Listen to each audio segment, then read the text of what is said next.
chase the night, wanna dance to the light. Hello po mga kabayan, mga kalingap, kabisnes kapapi, magandang buhay po, Annalisa Reality Vlog. Good vibes lang po tayo ngayon. Napanood ko yung vlog ni Kuya Jason, almost nearly 2 days na, 1 day ago, past, patungkol doon kay Robilyn. Siyempre, nabasa ko yung thumbnail, natuwa ako para sa batang ito, kasi alam naman natin yung pinagdaanan ni Robilyn na dating, ano na yun siya yung na-depressed ba, pero ngayon nagiging okay na siya. Meron na daw fam. Kala ko talaga totoo eh. Pero bago yun, thank you so much and welcome po sa bagong pasok dito sa aking munting kubo. Mga silent viewers, commenters, nagla-like, nagsishare, mga hindi po nag-skip ng ads. Salamat po ng marami sa suporta ninyo sa akin. Shoutout po kila Kuya Bal Santos Matubang, support po natin. Ate Edna Vlogs, Kalinga Prab, Jack Tapia Matubang, Kabisnes Official, Mrs. KB Official, Papa Rins TV, Kabisnes Family Channel po. Nila Pinuno Kabisnes. And yung mga kasamaan ko pong reactors dito sa Karepa, mga Kalinga Partners, Kabisnes Official na reactors na kasamaan ko po, support din ho natin please. Mga hindi pa nakasubscribe dyan, pitik nyo lang po yung subscribe button. Thank you po. So yun na nga. Ito si Kuya Jason, hinanap niya si Robilyn at saka yung kasama niya nandun sa mall, nakita niya at dahil nga nangungusyoso tayo eh. Ako lang pala. Akala ko talaga totoo may foreigner na. Ito si Robilyn. Siyempre para sa akin nakakatuwa yun, kaya lang sabi nga dito ni Kuya Jason hindi pa pwedeng ma-inlove si Robilyn kasi nagpapagaling pa. Iba ka nga daw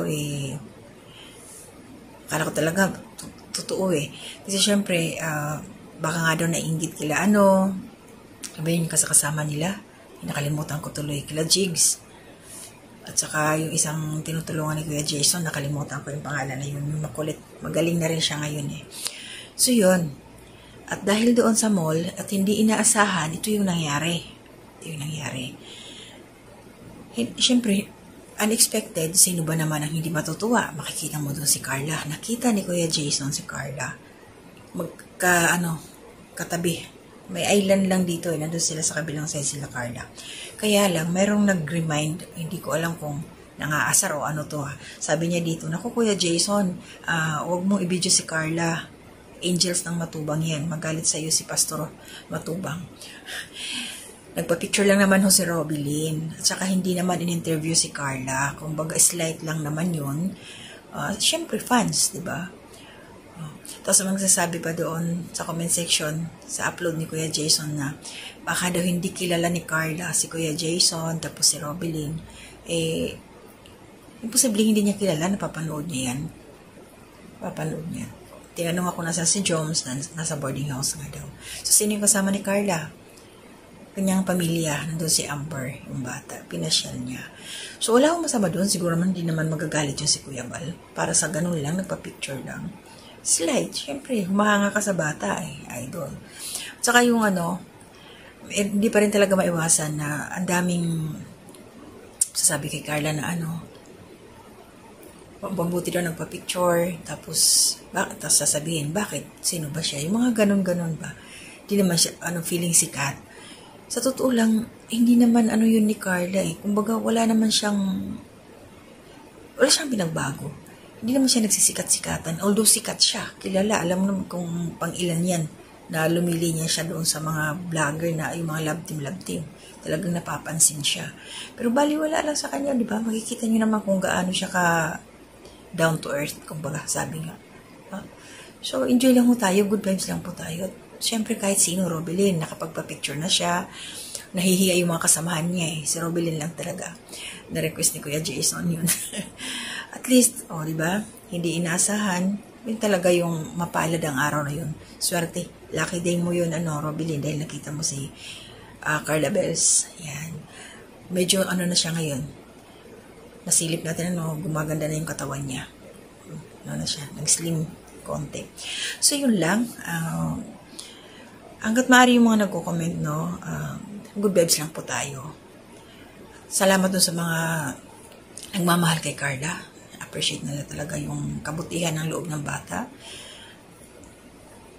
Bago pa man nagpa-picture kay Robilyn yun, bago pa si Robilyn, mayroon pang isa may makikita doon sa video ni Kuya Jason, meron pa nagpa-picture kay Carla na iba. Nagkataon lang dito kay Kuya Jason na nagbablog siya, may camera, nakita. So marami talaga magpapapicture diyan kay Carla. Mga nakasubaybay sa kanila. Kaya, ang inggit pikit, inggit kayo kay Robelyn, din nakapapicture si Carla, nakapapicture si Robelyn kay Carla. So yun lang, maraming salamat Kuya Jason. Shoutout po sa inyo. Supportahan po natin Mr. Bente Boy Vlog. Marami po siyang tinutulungan. Marami rin po siyang beneficiary. At tuloy-tuloy. So, mayroon po yung ginagawang project na parang bahay na para doon sa kanyang mga tinutulungan na may mga depression. Gusto niya sanang ilagak yun doon pero wala pa siyang update kung ano na nangyari. Wala pang update. So, hanggang dito na muna. Maraming salamat muli. Shoutout po sa inyong lahat. Nanay Solidad, Ate M. Scores, Ma'am Marilyn, Corsa Emiliano Ralph, Ma'am Marilyn Cabanilla, kumusta po? Wolves Tradition, pinsan ko, Ma'am Aisa. Ayan, sila President Brother, kumusta po kayo dyan sa travel ninyo? And Ma'am, sino ba? Basta lahat po kayo, shoutout sa inyo.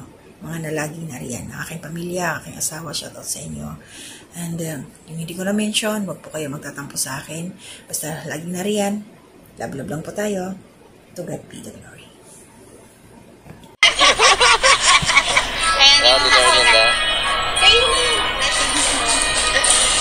Para daw po kayan.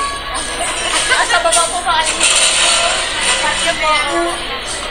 Salamat po kay Tita Belina sa binigay niyo po kay Robelyn.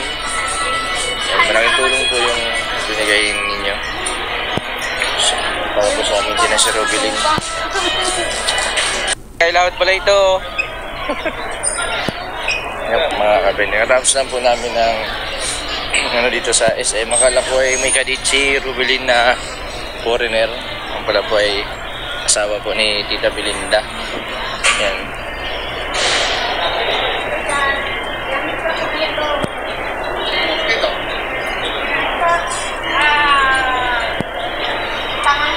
Pamangkin. George, Robelyn.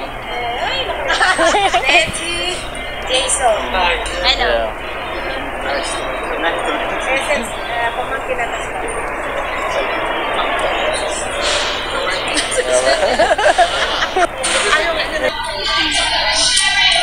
Ay, ang ganda ni Carla sa personal. Kilala mo Carla? Carla, Limot siya. idol kita. Limot siya, di ka na talaga. Nasaan si Joms? Hindi mo kasama? Ha? Nasa apartment. Sige.